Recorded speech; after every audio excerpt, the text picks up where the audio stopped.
ذی الحج کا چاند دیکھنے کے لیے مولانا عبدالخبیر آزاد کے زیر صدارت رورت حال کمیٹی کا اجلاس جاری۔ آج چاند نظر آنے کے امکانات کم۔ وزیراعظم شہباز شریف کا آذربائیجان پہنچنے پر پرتفاق استقبال۔ وزیراعظم پاکستان، ترکی اور آذربائیجان سہ فریقی اجلاس میں شرکت کریں گے۔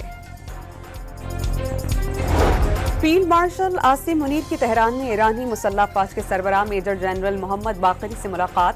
دفاعی تعلقات کو مزید مضبوط بنانے پر اتفاق۔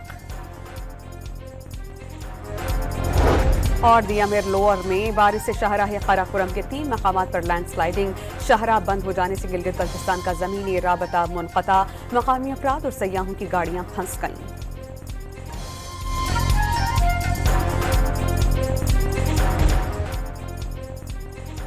ذی الحج کا چاند دیکھنے کے لیے مولانا عبدالخبیر آزاد کے زیر صدارت رورت حال کمیٹی کا اجلاس جاری۔ آج چاند نظر آنے کے امکانات کم۔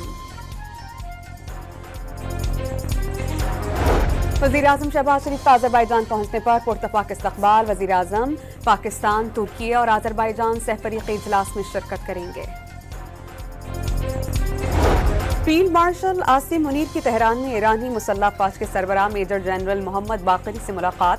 دفاعی تعلقات کو مزید مضبوط بنانے پر اتفاق۔